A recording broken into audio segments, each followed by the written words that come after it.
When one thinks about how they approach problems, it reveals a lot about a person. And I wanted to think about it for a moment on this channel. So, first of all, whenever you start a new project, whenever you approach a new project, what is the greatest fear that you have around it? Everybody has a concern, everybody has an anxiety about a new project. There's excitement, don't get me wrong. There may be plenty of positive emotions that are constructive and encouraging, motivating, but there's always a shadow of what? One will say it's fear, second will say it's anxiety, somebody will say it's challenge. So if you think about picking up a new project, first of all, what sort of, you see, these are different sides of the same coin, right? You can look at the challenge as something that is scary, something that's uh, beyond what you can achieve at the moment.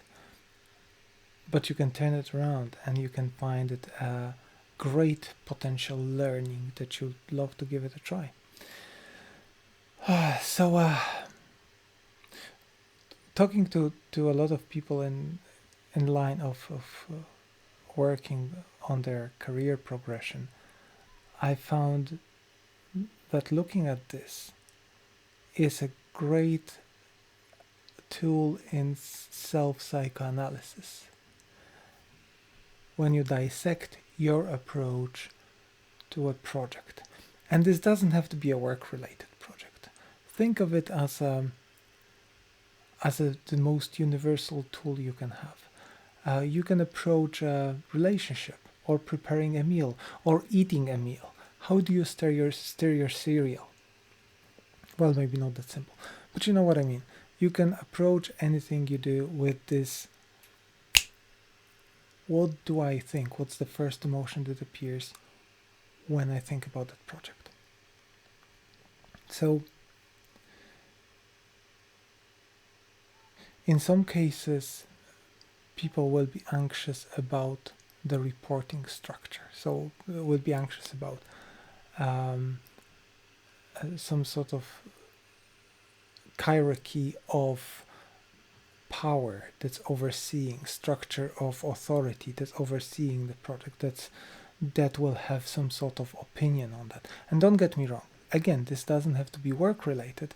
Think of, for example, going to the beach and people being judgmental about what you look like in swimsuit, right? This is also some sort of structure that will have a judgment about whatever you do, and this may be cause for anxiety or maybe a challenge for you mentally. So by dissecting this emotion, it can be a very useful tool. Now, why am I saying this? Because recently I was starting a new project, a new course in regards to studying meditation. So whatever your skill level is and whatever you do, you will always consult yourself against other people who are good at it, hopefully better at it. So you can learn.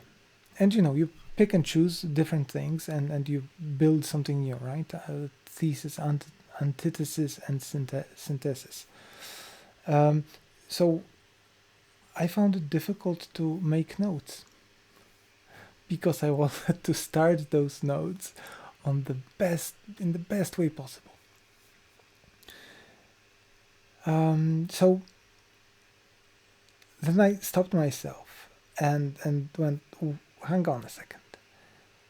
Right now, you're not taking notes, and you know very well that this knowledge that you're accumulating is leaking.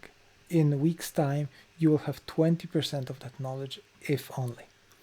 If you take notes, you may maintain like 60% of that. Or maybe you will maintain actually what's important to you, what you didn't know yet. So you're sabotaging your own learning mechanism by refusing to do it good enough. My problem was starting a project required perfection. And good enough, there's perfection and there's good enough. And if perfection never happens, we'll talk about perfection plenty. Because, yeah, if perfection never happens, good enough is actually the best perfection that's affordable. Oh, that's a bad way to put it. Anyway, so how people approach projects is a great way to understand their potential pitfalls, because the anxieties they have are a collection of experiences. So in my case, all right, that would be very deeply psychoanalytical. Let's not go there. Anyway, hold that thought, and next time you start something new, grab that emotion that appears. Plenty of motivating emotions, and among these there will be this one tiny anxious bit that goes, what if it doesn't work? What if it's not good enough? Right? Hold it, and maybe let's see where it came from, what it's trying to tell you, how it's trying to protect you. Is it valid, or is it holding you back? Anyway, thanks for listening.